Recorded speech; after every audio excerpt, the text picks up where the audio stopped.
Hey guys, we're sitting up here on one of the rednecks, and I want to do a quick little video over how and when we get into our blinds in our tree stand locations, and what we consider there. So first we'll cover when we go in. Typically I do like to go in on a known location, um, you know, and I like to be set up 20 to 30 minutes prior to that first shooting light. And that allows, a lot of anything that really you've walked out, you're pushed off or jumped out of their beds to kind of calm down, and deer, should be back to normal there in regards to if the deer did blow for some reason, and then if you do find yourself in the location, that maybe you're not super knowledgeable about, or maybe it's your first time coming into some public land, um, then what I tend to do is I try to head in there, and I want to try to get to my hunting location at roughly about 30 minutes prior to the shooting light. And that way I can use that last 15 to 20 minutes before that shooting light, so I can actually find the tree and be able to make sure that I've got some great shooting range in here for these animals. And if I can find a trail system, it also works beneficial that way. Now, the things that I keep in mind when I'm coming in there is, if I can isolate any kind of ditch crossing there, if I can use water, whether that's with a kayak, a boat, a canoe, I'm definitely, or even with waders, I'm definitely going to take advantage of that, because the cleaner you can get in, the cleaner you can get out, the less intrusive you're going to be on your piece of property. And I think you'll find out you'll have a lot better hunts continuously that way. Now, once you get into the whole, hunting a food plot or near a food plot or agriculture field, try not to walk across that agriculture field or across that food plot. Try to get those food plots where you can, go around them, or they're not in the way of you, hunting or getting in there in the morning. Now, I'll hunt a lot of food plots in the evening time, as long as I feel, comfortable, or the way I can get in and out, with my wind and my thermals, and, without any deer spooking me. Now, we do have some locations up there in Kansas that, over food plots, that we've got some blinds that we are just dynamite spots.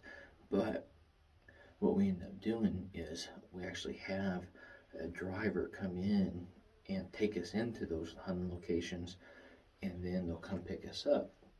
So those deers, they're so accustomed to, seeing tractors and UTVs and trucks, come by there. They just really think it's just another, farm opportunity there. And, maybe we're just going out there checking trail cameras, or checking a gate, or checking the fence, or just using, doing the daily runs or whatever. And those deer don't think anything of it. So, if you got the opportunity to have that, UTV, ATV, truck, tractor, whatever you guys have got, and you have the ability to have somebody come in there, it would be great. Now, I'm not a real big fan of hunting on food plots in the morning, just because, and agriculture fields, just because you'll push so many deer off of there, and it pretty much can bust your hunt and ruin it for, the agriculture field for a long time. So I try to stay off those food plots and those agriculture fields as much as I can. Hunt the woodlot, trying to catch those bucks cruising, and let those does work from their bedding out to from the food back into the bedding, and try to harvest them then, both does and bucks there. So just a few things to kind of keep in mind, always keeping your wind and your thermals there. Make sure that you understand that, hourly forecast, that, that wind direction is not southwest right out the gate, and then all of a sudden it's going to switch from the, the west to the east, or from the north, south to the north, with the fronts moving through. Because you may think you're rock solid, and then you get up in there, and an hour and a half later, you got the wind blowing directly to where those deer are going, and now you're kind of up the creek there. So just a few things to kind of keep in mind there. When you get in there, always make sure, that you're taking all those things in consideration.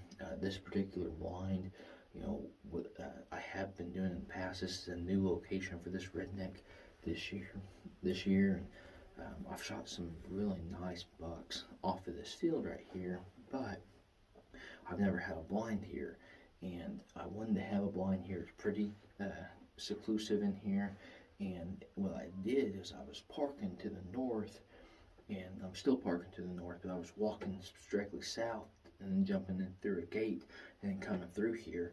And what I was ended up doing was that I was busting deer on either the big field or both sides of here, if not all three.